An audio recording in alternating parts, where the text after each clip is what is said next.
নমস্কার। বাংলা গল্পঘরের সমস্ত শ্রোতা বন্ধুদের স্বাগত জানিয়ে আজকের গল্প পাঠ শুরু করতে চলেছি।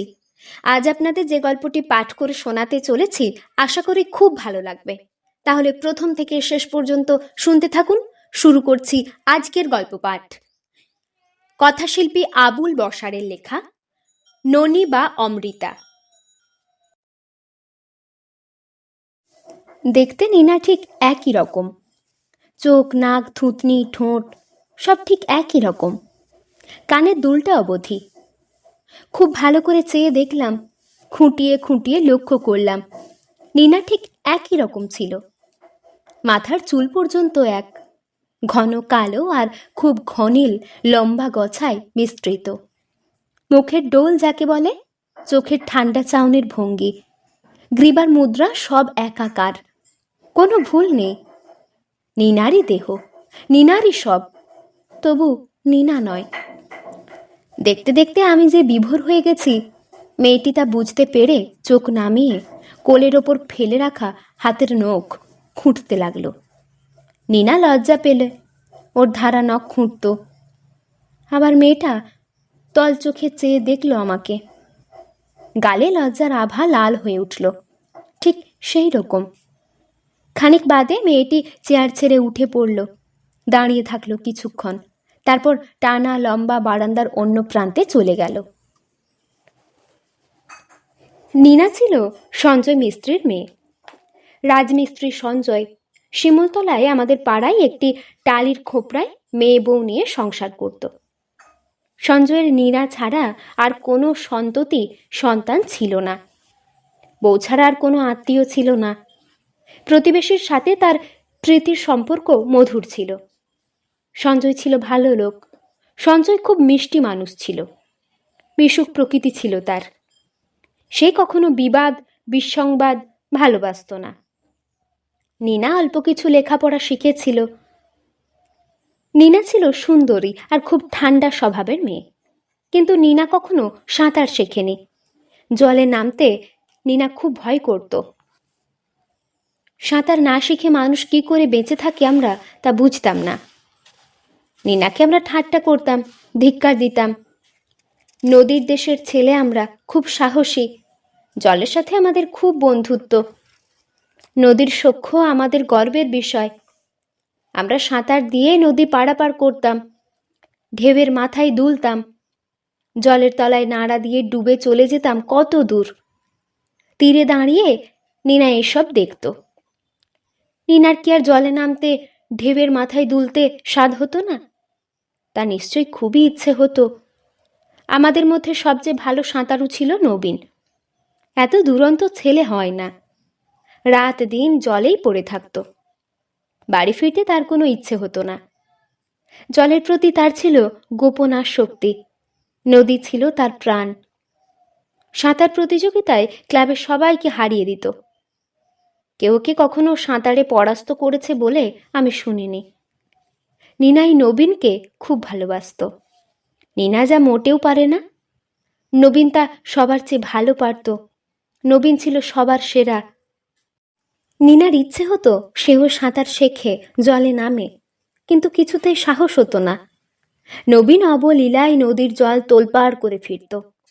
এই নবীনকে তাই নিনা মনে মনে কামনা করত।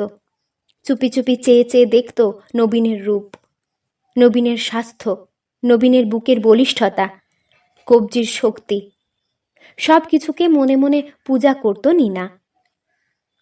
নবীন না জানলেও নিনা মনে মনে দিনে দিনে নবীনের ভালোবাসার স্বপ্ন দেখত। সবসময় ঠান্ডা চোখে নবীনের একটি ছবিকে মনের মধ্যে এঁকে নিয়ে তন্ময় হয়ে দেখত। বাস্তবে নবীন যখন নিনার সামনে দিয়ে নদীর ঘাটে যেত, কল্পনা নবীন তখন নিনাকে রোমাঞ্চিত করত। নবীনের হাবভাব, কথা বলা, কণ্ঠস্বর নিনার সব মুখস্থ হয়ে গিয়েছিল। দূর থেকেও নবীনকে নিনা চিনতে পারত। পায়ের জুতো, ঘাড়ের গামছা চিনতে পারত। কলম, খাতা, বই সবই তার চেনা হয়ে গিয়েছিল। ভালোবাসার সেই রূপ সংসারে সবসময় সবাই দেখে না, সবার চোখে ধরাও পড়ে না, কিন্তু সেই ভালোবাসা এই জগতেই চুপি চুপি শুরু হয়। ধীরে ধীরে ফোটে। আপন মনে সেই ভালোবাসা গান হয়ে বাতাসে ভাসে, ফুল হয়ে বাতাসে ভেসে যায়। তা সেই নবীনকে ভালোবাসত নীনা। বলতে পারতো না, বোঝাতে পারতো না। নীনার তখন খুব কষ্ট হতো, দুঃখ হতো, নিজের উপর রাগ হতো। ভালোবাসার কথা বলতে যে বুদ্ধি লাগে নীনার তা জানা ছিল না। কি ভাষায় বলতে হয় সেই ভাষা সে বুদ্ধি করে কোথা থেকে জোগাড় করবে বুঝে পেত না। কেউ তাকে সাহায্য করতো না। আমরা ছাড়া তার কোনো বন্ধু ছিল না। আমরা ছেলে মানুষ, আমরা সবাই পুরুষ। আমরা তার মনের কথা বুঝতামও না। ফলে একা একা নীনার বড় দুঃখ হতো। তার ভার সইতে হতো নীনাকেই। সইতে পারতো না, তবুও। একদিন নীনা কি করে শুনতে পেল যাকে ভালোবাসতে হয় তাকে খুশি করতে হয়। এই কথা কোথা থেকে সংগ্রহ করলো নীনা, সে এক রহস্য। কে তাকে এই কথা শোনালো কেউ জানে না। হঠাৎ নীনার মনে হলো নবীন খুব খুশি হলেই নবীনের মন পাওয়া যাবে। তাই নীনা নবীনের মন পাওয়ার জন্য কত কি চিন্তা করলো, ভেবেই পেল না নবীন কিসে খুশি হবে, নবীনের মন কি চায়, কি পেলে খুশি হয়। নীনা তার হদিশ বার করতে পারল না। গাছ থেকে ডাঁটো ডাগর পেয়ারা পেরে নিয়ে গেল নবীনের কাছে। নবীন পেয়ারা দেখে একটা পেয়ারা হাতে তুলে নিয়ে খেতে লাগলো। কিন্তু তার খুশি অখুশি কিছুই বোঝা গেল না। তখন নীনার মনে হলো পেয়ারা দিয়ে কাউকে খুশি করা যায় না। একদিন সঞ্জয় মিস্ত্রি মেয়ের জন্য বাজার থেকে মতিচুরের নাড়্ডু কিনে আনলো। ননি চুপ করে সেই নাড়্ডু নুকিয়ে রাখলো নবীনের জন্য। জলে নামবার আগে নবীন সেই নাড়্ডু খেলো। তারপর হই হই করে রোজকার মতো জলে ঝাঁপিয়ে পড়ল। নীনা বুঝল মতিচুরের নাড়্ডুও কাউকে খুশি করে না। একদিন নীনার মা পায়েস রেঁধে নীনাকে বলল, যা তো মা, নবীনকে এই বেলা নেমন্তন্ন করে ডেকে নিয়ে আয়। নীনা নবীনকে ডাকতে চলে গেল। নবীন হাপুস হুপুস করে পায়েস আর লুচি খেলো। খেয়ে দিয়ে বলল, বেশ রেঁধেছ মাসি, খাসা হয়েছে, গন্ধ সুবাস খুব হয়েছে। মাসি খুশি হয়ে বলল, নীনা পায়েস রাঁধতে ভালোই পারে বাবা, ওই তো সব করলো নিজে হাতে। তাই নাকি? নবীন অবাক হওয়ার ভান করল, কিন্তু পায়েস রান্নার খাতিরে কাউকে কি খুশি করা যায়? নবীন খুশি হয়েছে তা মনে হলো না। এইসব তুচ্ছ ব্যাপারে কেউ কখনো খুশি হয়? নবীন গান গাইতে গাইতে বাড়ি চলে গেল।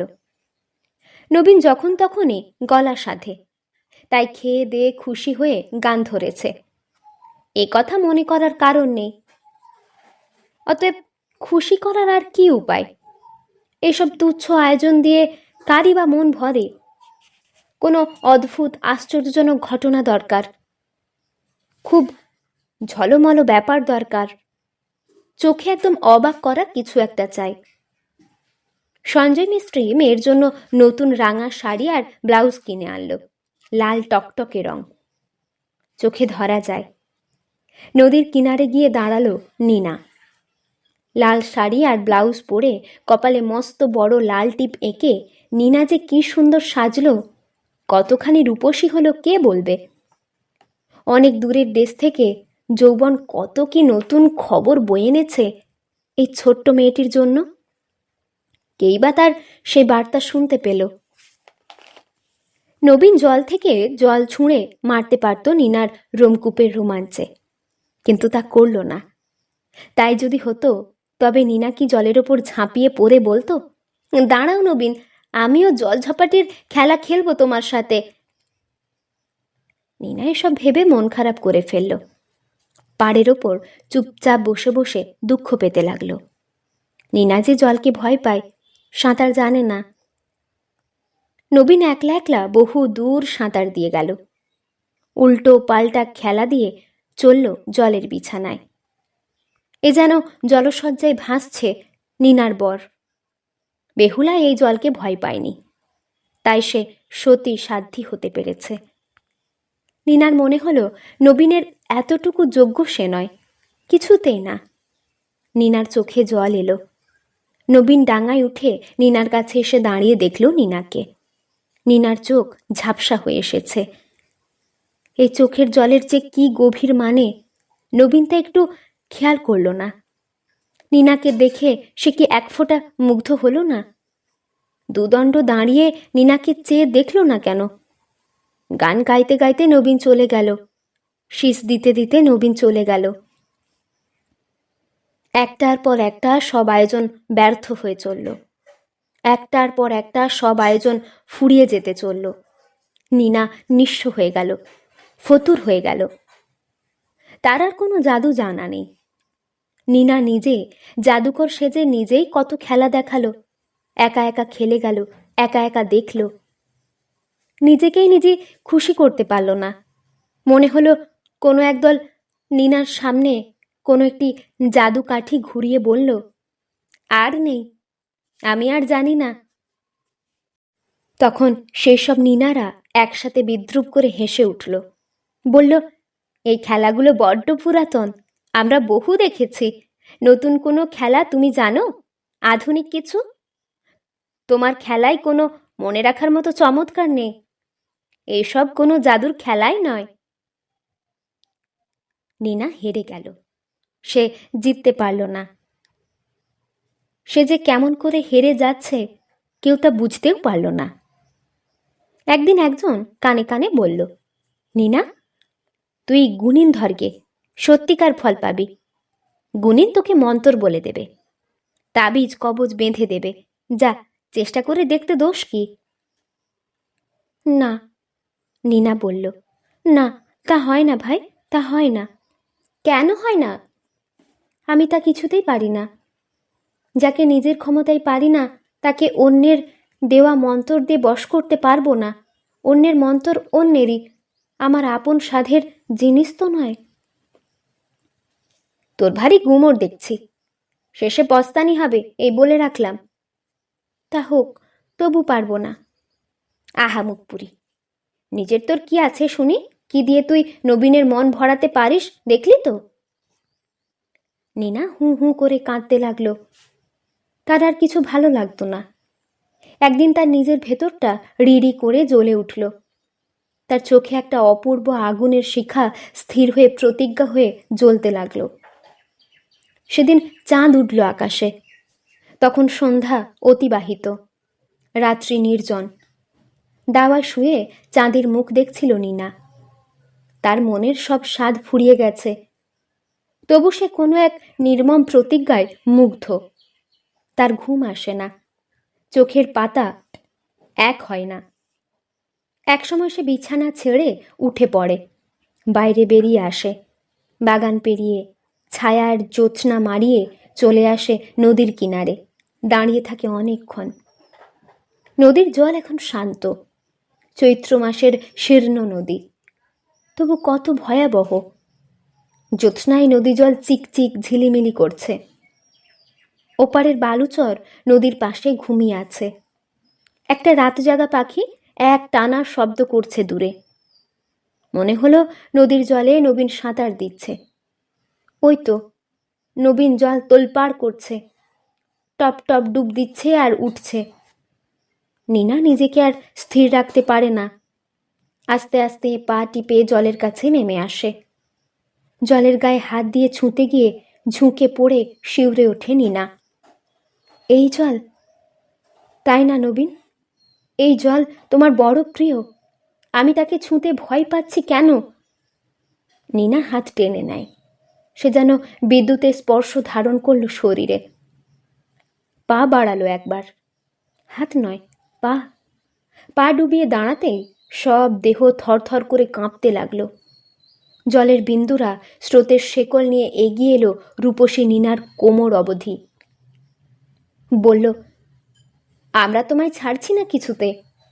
জলের অনেক গভীর ভালোবাসায় তোমায় নিয়ে যাব। নিনা গভীর আর্তনাদ করে কেঁদে উঠল।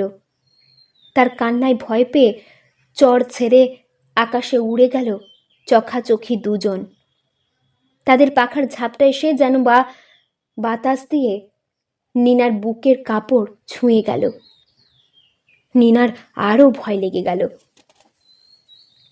নিনা জল ছেড়ে আতঙ্কে বিহ্বল হয়ে পড়ে এক লাফে উঠে দাঁড়ালো। আমি পারছি না নবীন, তোমার ভালোবাসার জলকে ভয় পাচ্ছি খুব। নীনা বাগানের ওদিকে চেয়ে দেখল বারবার, কেউ আসে না। কেউ মানে নবীন। এত রাতে নবীন আসবে কেন? কেন এসে বলবে, নীনা তুই সাঁতার শিখবি? বেশ তো, আমি শিখিয়ে দিচ্ছি, এই দেখ জল আমাদের বন্ধু, ভয় কি? নবীন জানে না নীনা এখন কি করছে। নীনার চেষ্টার কথা পৃথিবীর লোক কখনো জানবে না। নীনা পাড়ে দাঁড়িয়ে সাহস সঞ্চয় করল। সে আজ কিছুতেই বাড়ি ফিরবে না। এই জল কত সত্য তার কাছে, জলের বন্ধুত্ব কতখানি আকুল করেছে তাকে। সে ফিরবে না। এই জল নবীনের দেহের উত্তাপ দিয়ে তাকে গ্রহণ করতে রাজি। সে ফিরবে কেন? তার চোখে প্রতিজ্ঞার অপূর্ব মোম পুড়ছে। এবার জোর ধাক্কা দিয়ে জলে ফেলে দিল নীনা তার নিজেকে। মনে মনে বলল, নাও, গ্রহণ করো। নদী খুশিতে ছলছল করে উঠল। নীনা বুঝতে পারল নবীন যাতে খুশি, নদীও তাই চায়। নদী আর নবীন এক ধারা দুরন্ত। সবাই বলে নদী নারী। আমি জানি নদী এক পুরুষের দুরন্ত যৌবন। মনে মনে বলল নীনা। অনুভব করল গলা অবধি জল তাকে সোহাগ দিতে লাগলো। হাত পা ছেড়ে দিল নীনা। বিপুল বেগে নদীর সূক্ষ্ম জলের জাল ছড়িয়ে দিল নদী। বলল, তুমি আমাদের রানী। তারপর নদী নীনাকে ডুবিয়ে মেরে ফেলল। কথাটা যত সহজে বলা হলো, ঘটনাটা আদেও তা নয়। নদী প্রথমে নীনাকে নিয়ে অনেক হিমশিম খেল। নীনা হাত পা ছুঁড়ল, জল খেল, তবু সে সাঁতার দিয়ে উঠতে চেষ্টা করল। সাঁতার যে কি, নীনা তার কৌশল আমৃত্যু বুঝতে পারল না। মনে হলো নবীন যা করে তা এক মস্ত অলৌকিক ব্যাপার, আর নীনা যা করল তা কি পৃথিবীর মানুষ করে? সকালবেলা নীনার শরীরটা পাওয়া গেল নদীর ওপারের চড়ায়। এপার থেকে নদী নীনাকে টানতে টানতে ওপারে নিয়ে গেল নিশির টানে। অদ্ভুত এক ভালোবাসার ঘোর লেগেছিল মেয়েটার। লাশটাকে নবীন ওপার থেকে ঘাড়ে করে এপারে সাঁতার দিয়ে টেনে আনলো। সবাই বলল সাঁতার শিখতে মেয়েটা জলে নেমেছিল। কথা শুনে নবীন সবার মুখে চেয়ে চেয়ে দেখল। তার চোখ মুখের চেহারা দেখে আমরা ভয় পেলাম। বললাম, সাঁতার শিখবে? এ কথা নীনা তো বলতে পারতো, আমরা কি শেখাতাম না? বল নবীন, তুই কি না করতিস? নীনা আমাদের বন্ধুর মতো ছিল, বল তুই। নবীন কোনো কথা বলল না, চুপচাপ উঠে বাড়ি চলে গেল। পরের দিন নবীন গামছা ঘাড়ে নদীর পাড়ে এসে বসল। আমরা তার মনের অবস্থা বুঝে কাছে এগিয়ে গেলাম। পাশে বসে ওর গা ছুঁয়ে বললাম, চল নামি, চান করবি না? নবীন কোনো কথা বলল না। তার চোখে চেয়ে দেখলাম কেমন এক চাপা রাগ নিয়ে, হালকা অশ্রুর ছোঁয়া নিয়ে ভেতরে ভেতরে ফুঁসছে নবীন।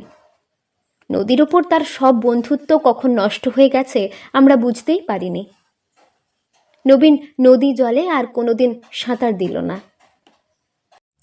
এই এক চির বিচ্ছেদের গল্পটা এতক্ষণ ধরে আমায় আলোড়িত করছিল। মেয়েটাকে দেখতে দেখতে মনে হলো সেই নীনা, সেই দেহ, সেই সব কিছু, অবিকল সেই রকম একটি মেয়েকে আমি দেখছি। মন্ত্রীর চেম্বারে রোজ রোজই কি মেয়েটা বলা ভুল, বলতে হয় নীনা, এইরকম ধর্ণা দেয় চাকরির জন্যে? আমি ব্যবসার লাইসেন্স বার করবার তদবির করতে এখানে আসি। নবীন আর আমি একটা বাঁধ তৈরির কারখানা শেয়ারে চালাবো বলে স্থির করেছি। মন্ত্রী সহজে রাজি হচ্ছে না, বিশেষ কিছু যেন বলার আছে মনে হচ্ছে। এখানে এসে নীনাকে দেখলাম। নবীনকে ব্যাপারটা বলতেই নবীন প্রথমে হেসে উঠে গল্পের মতো অবিশ্বাস করলো কথাগুলো। বলল, মেয়েটার নাম নীনা? বললাম, নাম নিশ্চয়ই নীনা নয়, তবে ওটা নীনাই। একদিন তুই দেখ, তারপর যদি না মেলে কথা যদি মিথ্যে হয় তখন আমায় অভিশাপ দিবি। নবীন মেয়েটিকে দেখল, কিছুক্ষণ একেবারে বোবা হয়ে গেল। বলল, নিনার তো কোনো বোন ছিল না, তবে ওটা ওর মাসির মেয়ে। বললাম, নিনার কোনো মাসিই ছিল না, ওটা নিনার কেউ না, আসলে ওটা নিনাই। চোখ দুটো নিনা, কানের দুলটাও নিনা, চোখ নাক কান আলাদা আলাদা ভাবে সব নিনা, একসাথে সাজিয়ে ছবি করে দেখলেও নিনা, তাই তো? নবীন বলল, হ্যাঁ, আমি ওকে সাঁতার শেখাবো। কথাটা শুনে আমি কেমন চমকে উঠলাম। নবীন আবার বলল, ওকে একদিন শুধিয়ে নে, ও সাঁতার শিখতে রাজি তো?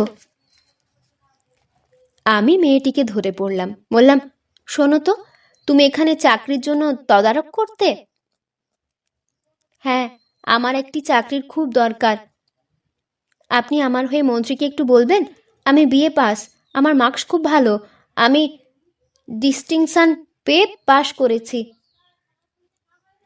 বললাম, মন্ত্রী আমার বন্ধু, চাকরির চিন্তা করো না, তোমার ঠিকানাটা দাও, আমি সব ব্যবস্থা করে তোমায় চিঠি দিয়ে জানাবো। ঠিকানা সংগ্রহ করে আমি নিনার বাপ মায়ের সঙ্গে দেখা করে বিয়ের প্রস্তাব দিতেই ওরা রাজি হয়ে গেলেন। বললেন, ছেলেকে একদিন নিয়ে আসুন, আমরাও দেখব। বেশ, তাই হবে। আমি কথা দিয়ে চলে এলাম। নবীন বলল, সব কথা বলেছিস তো?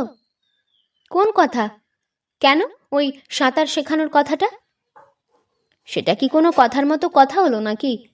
বিয়ের পর বউকে যত খুশি সাঁতার শেখাবি, কে বলতে আসবে? নবীনকে দেখে ওরা এক বাক্যে বিয়ের জন্য কবুল হয়ে গেলেন। বললেন, ছেলের পছন্দের খবরটা আমরা এখনো শুনিনি। নিনা সামনেই বসেছিল। বললাম, দেখুন, নবীন আপনার মেয়ে নিনাকে পছন্দ না করে পারে না, কারণ... ভদ্রলোক সঙ্গে সঙ্গে বলে উঠলেন, আমার মেয়ের নাম নিনা নয়, ওর নাম অমৃতা। কিন্তু ওকে যে নিনা হতে হবে। অমৃতা নিনার মতো, একেবারে নিনার আদল, সব কিছু নিনা। ভদ্রলোক বললেন, তা কি সম্ভব? নিনা যে কেমন তা অমৃতা জানবে কেমন করে? অমৃতাকে এমন করে মানুষ করেছি, সে কখনো অন্যের মতো হতেই পারে না। বললাম, আপনি ব্যাপারটা বুঝবেন না ঠিক। আপনি একে অমৃতা বলছেন, আমরা কিন্তু নিনা বলছি। এর জন্যেই আমরা বিয়েতে রাজি হয়েছি, তাই না নবীন? নবীন বলল, হ্যাঁ, তাই তো। বিয়ের পর আপনার মেয়ে সাঁতার শিখবে, আমি শেখাবো। বললাম, ব্যাপারটা তবে খুলেই বলি আপনাদের। অমৃতা আমার মুখে নিনার সব কথা শুনল। নবীন নিনার সব গল্প অমৃতাকে সেই দিনই শুনিয়ে দিতে চেয়েছিল। নবীন মনে করেছিল নিনা কেমন করে মরল সে কথা শুনিয়ে শেষ হয় না। তবু সেই কথাগুলো বারবার গল্প করে বলতে পারলে নবীন খুব আরাম পায়, দুঃখের ভারটা অনেক হালকা হয়। নিনা এখন গল্প হয়ে গেল অমৃতার সামনে, আর সেই গল্পটা ফুরোয় না, চলতে থাকে। সেটা এক গোলাকার গল্প, তার আবর্তন থামে না, শেষ হয় না। একই গল্প, একই আবর্তন, তবু নবীন বলে চলে। নবীনের মনে হয়, হ্যাঁ তো বলছি, তবু ঠিক নিনার ভালোবাসাকে স্পর্শ করা যাচ্ছে না, তার গভীরতার ভাষা আমরা জানি না। তার এই কষ্ট দেখে অমৃতা অবাক হয়ে গেল, মুগ্ধ হয়ে গেল। শুনতে শুনতে তার চোখে জল এসে পড়ল। নবীন বলল, নিনাই নদীর এখানে দাঁড়াতো, আমরা জলবাজি করতাম, সাঁতার দিয়ে কত দূর চলে যেতাম। জলের মধ্যে আমাদের একরকম উৎসব চলত। সে অসহায় হয়ে দাঁড়িয়ে থাকত। তার খুব স্বাদ হতো জলে নামবার, সাঁতার দিয়ে বেড়ানোর, খুব কষ্ট হতো ওর।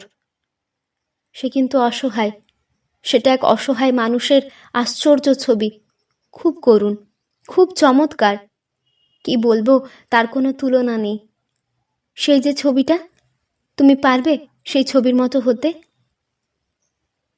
অসহায় হয়ে বসে থাকা, চেয়ে দেখা, স্বাদ জাগে, পারে না, অথচ কিরকম মুগ্ধ হয়ে দেখে সে।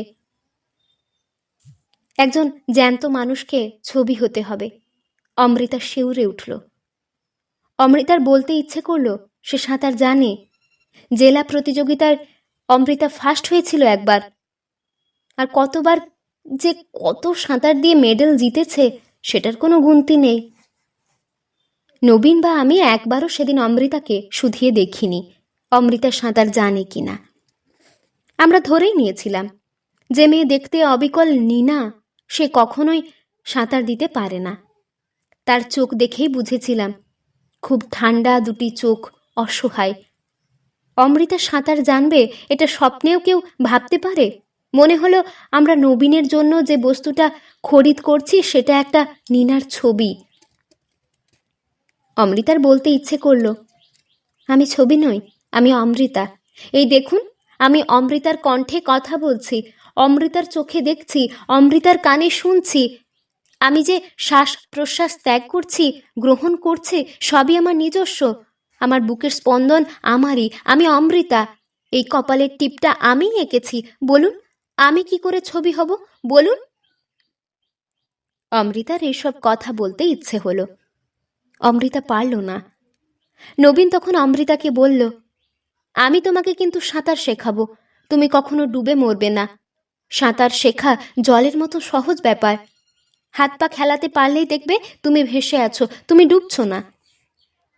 শুনতে শুনতে অমৃতা খুশি হয়ে উঠল, বলল, এই নদীটা বেশ দেখতে, জল খুব সুন্দর। সব নদী রূপসী হয় না।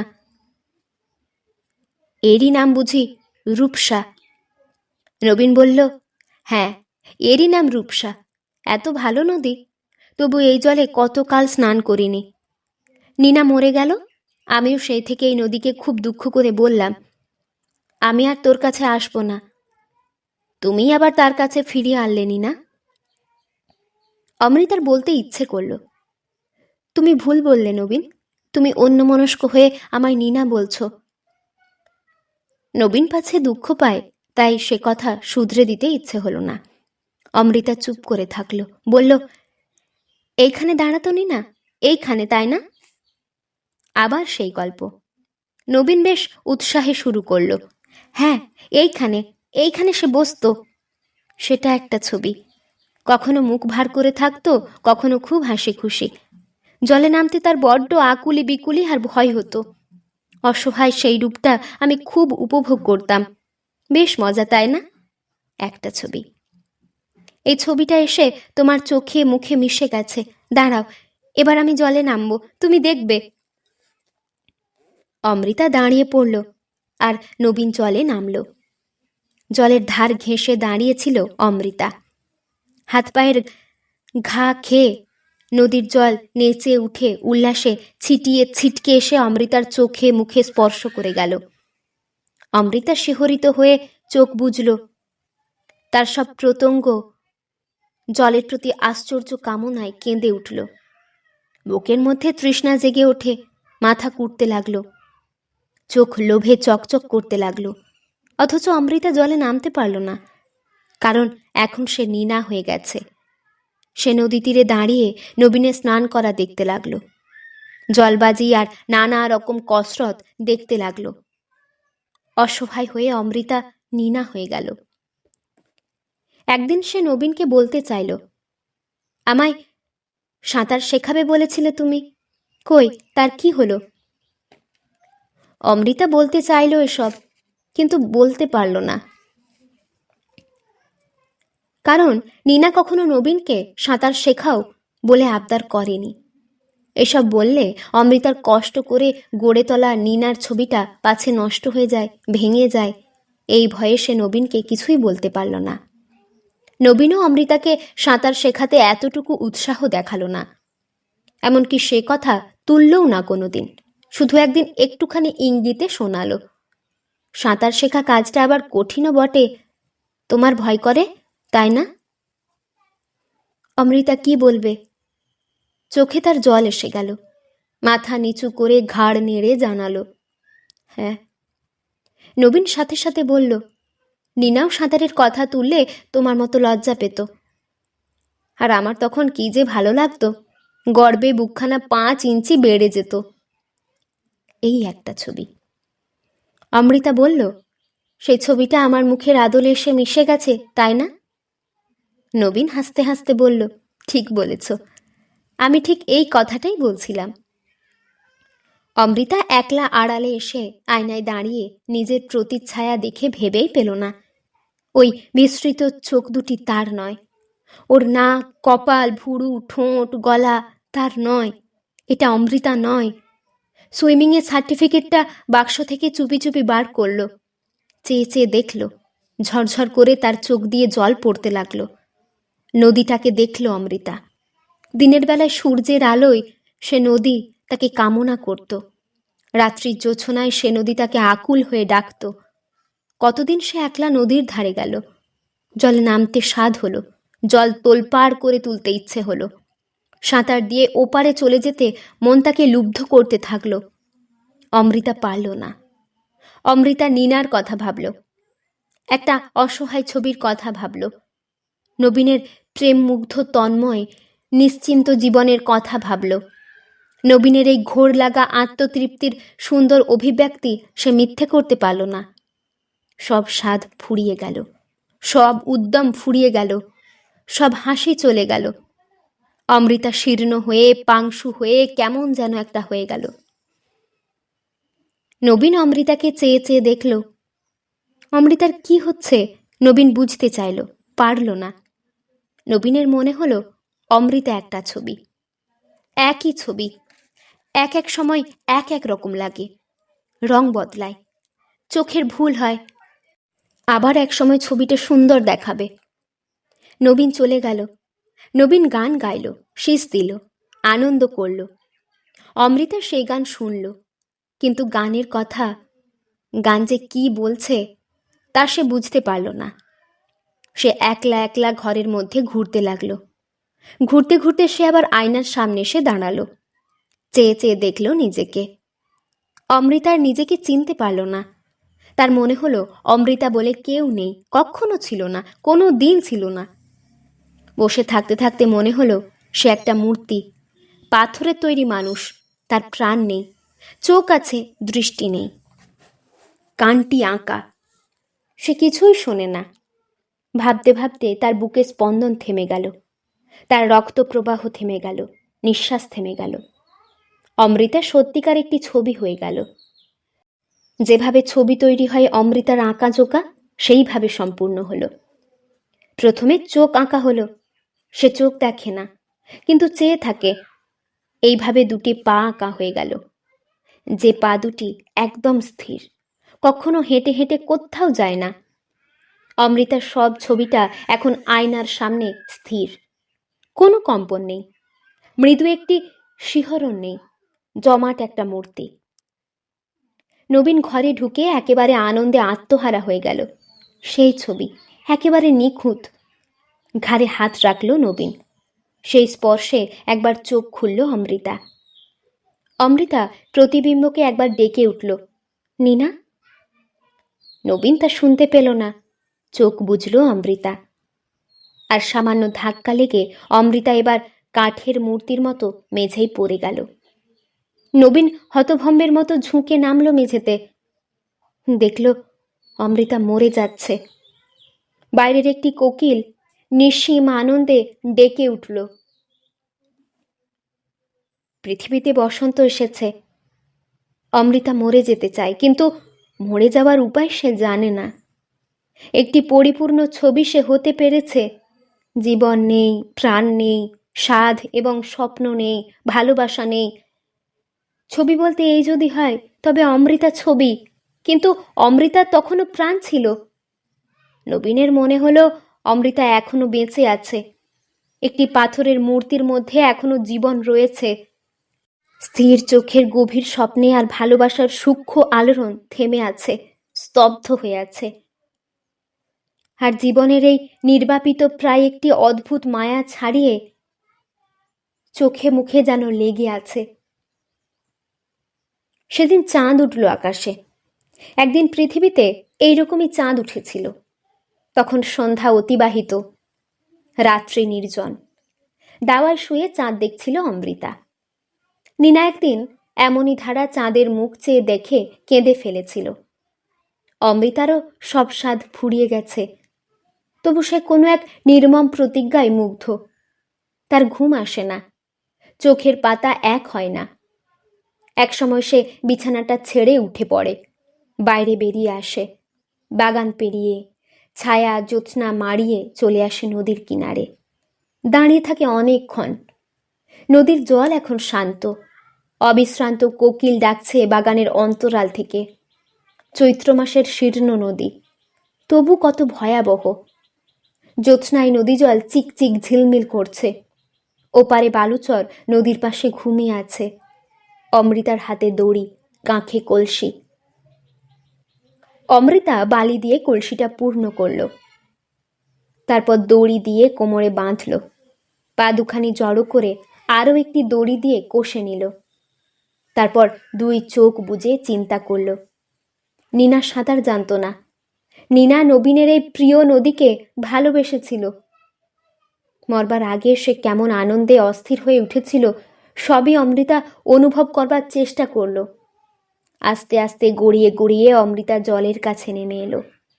জলের গায়ে হাত দিয়ে ছুঁতে গিয়ে ঝুঁকে পড়ে শিউরে উঠল অমৃতা। নীনার মতোই অমৃতা বলে উঠল, এই জল, তাই না নবীন? এই জল তোমার বড় প্রিয়।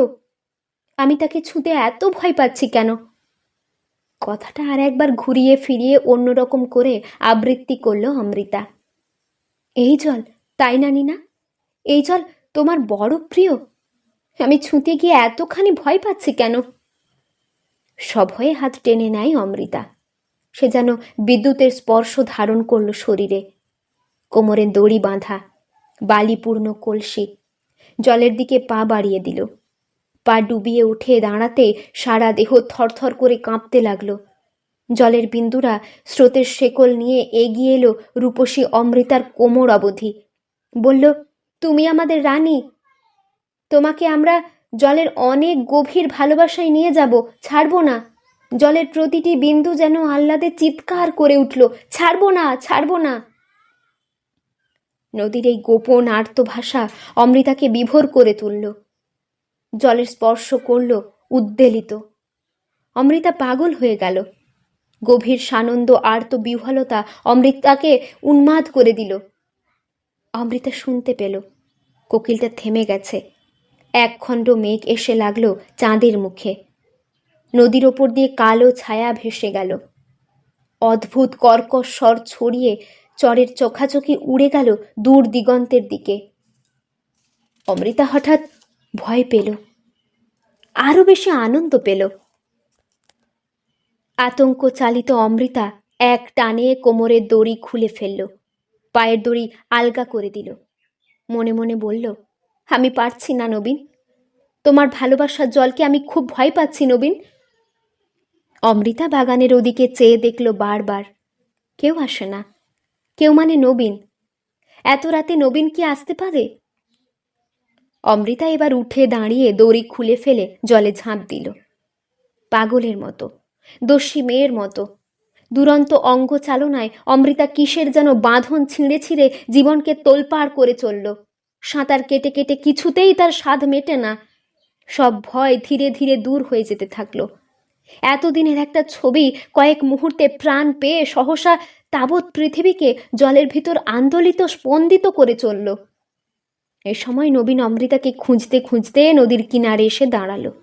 দেখল পূর্বজন্মের নীনা অমৃতার শরীরে সাঁতার খেলে ফিরছে। এতদিনে একটি ভালোবাসা মুক্তি পেল এই জ্যোৎস্নায়, এই বসন্তে। নীনা ঠিক অমৃতার মতোই ছিল, ঠিক সেই রকম। সেই নাক, সেই চুল, সব ঠিক একই প্রকার। জল থেকে উঠে এলো অমৃতা। চোখে মুখে জলের ফোঁটায় জ্যোৎস্না লেগে ঝিলমিল করতে লাগলো। অপূর্ব এই ছবি চেয়ে চেয়ে দেখে নবীন মুগ্ধ হয়ে গেল। কলসিটা লাথি মেরে জলে ফেলে দিল নবীন। অমৃতাকে জড়িয়ে নিয়ে বাঁ হাতের বেষ্টনে পাশাপাশি বালির ওপর পা ফেলে, পায়ের ছাপ ফেলে এগিয়ে চলল বাড়ির দিকে। চলতে চলতে একবার ঘুরে দাঁড়ালো অমৃতা। নবীনও ঘুরে দাঁড়ালো নদীর দিকে চেয়ে। অমৃতা মনে মনে বলল, আমায় তুমি ক্ষমা করে দিও, আমি পারিনি নীনা, আমি পারি না। মনে হলো এই জ্যোৎস্না রাতে নীনা ভীষণ একলা ওই নদীর জলের তলায় শুয়ে আছে। ভালোবেসে যারা এইরকম ডুবে যায় তারা সবচেয়ে একা। তার কোনো বন্ধু নেই, প্রতিদ্বন্দ্বী নেই, কেউ নেই। আর তখন দূর কোনো অচেনা জগৎ থেকে নবীনের অন্ধ দুই চোখে তাজা এক অনিবর্চনীয় আলো এসে লাগলো। সে কথা এখন থাক, এখন থাক, সেটা আর একদিন বলা যাবে। গোলাকার সে গল্পের কি কোনো শেষ আছে?